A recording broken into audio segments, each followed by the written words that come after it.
Shalom, Kahala, Yahweh, Ba'ashem, Yahawashi, Ba'ashem Rekakadash. All praises and glories definitely due, especially in the times we're living in. Much honors and respects to the apostles and others of great millstone, and to all the brothers out there doing the work with sincerity and truth, rightfully dividing the word of truth. You do that through your precepts. I say Shalom. All right, I'm going to title this new four-part lesson, Prophecy and Destruction. So we're going to start out here in Deuteronomy 23 and 7. All right. The head of IUIC, Bishop Nathaniel, all right, has clearly made his personal thoughts, because that's what they are. He's not speaking prophecy, because he's about to be corrected, as all the brothers are correcting him, all right, that are in this truth. All right, and he was a student, just like General Yohana of the ISUPK. All right, they all came under Apostle Tahar. All right, and obviously,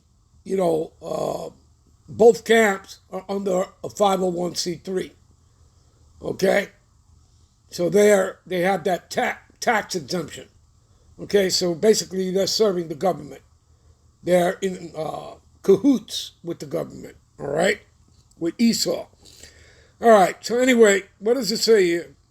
Thou shalt not abhor, meaning hate, an Edomite, right? And you all would think that that's literal, because, you're reading the scriptures. But again, people, this is wrong. This is a clerical error, okay? And you can't tell me that he doesn't know that, Bishop Nathaniel. Okay? Because we all know that. Again, you have to study to show thyself approved, not unto man, but unto the Most High. You have to prove all things. Well, we're about to prove it. Let's read the whole thing first, though. Thou shalt not abhor, meaning hate, an Edomite, for he is thy brother. Well, we know about the story of Jacob and Esau. Okay? And it also tells you that, Esau has to bow down to us. That's going to happen now when Yahawashi comes back. All right? But he was given his blessing. His blessing was the sword, as well as, obviously, deceiving the nations. Deceptions and lies. Okay? And that's how he would get everything, is through, the sword. All right? House thief cometh but to steal, kill, destroy, to rape, rob, commit murder, genocide. This is how he got America. This is how Alexander the Great and King Philip the Macedonian, his father, that's how they got all of Europe. That's how they conquered Europe. And then called themselves the Greeks. And then eventually the Edomites morphed into the fourth and final beast, the Roman Empire. All right? But they would come back and rule for a third time, again, to fulfill prophecy during the Renaissance. That's what Renaissance means, rebirth back into the policy, all right? But you can't tell me that, okay, this is correct, because it's not, and we're about to prove that. Okay, there's a clerical error, all right? So thou shalt not abhor, meaning hate, an Edomite, for he is thy brother. Thou shalt not abhor an Egyptian, because thou was a stranger in his land, all right? Now, really, the word Edomite doesn't go here. The word is Syrian. Now, we take you to Edomite, you'll see the word Syrian here. All right? You'll see it here. Okay? You see that? Syria. You see it right there? Okay? Now, but again, it's not showing you anything, right? And you have to prove all things. All right? So give me a minute. This is from the Bible Concordance. So you look up on the Edomites, right? And as you can see, and it gives you what's read in the scriptures. Thou shalt not abhor an E, right? Short for Edomite. See? Deuteronomy 23 and 7. And then it tells you to go to the back pages. And you're looking for number 130.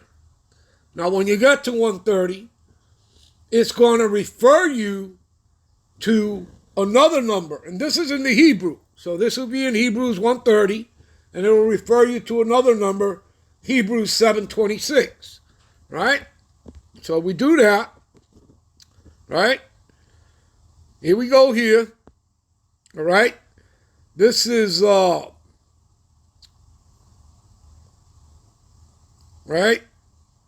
Well, this is, again, going to 130, all right? Showing you here, right? This is 130. And so when you get to 130, this is what you read in the Bible Concordance, okay? And it says C726. You see that number down there, all right?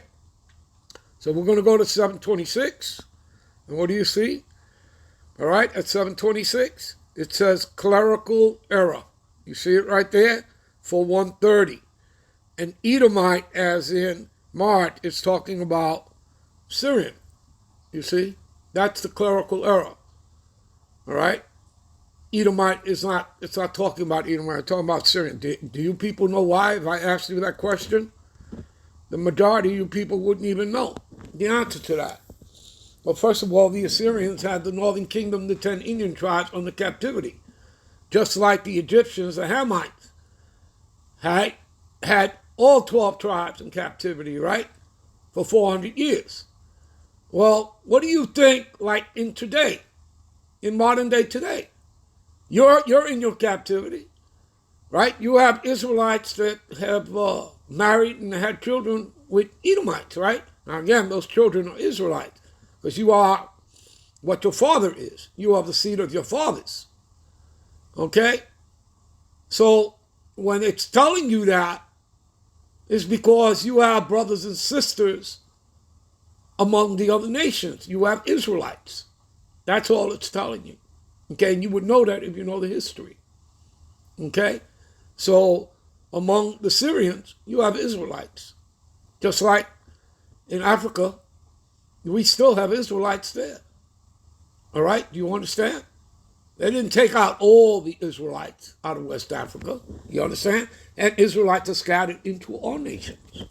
Okay? So we have Israelites that are going to look Chinese, all right, which would be Moabites or Japanese, Anamites. You understand?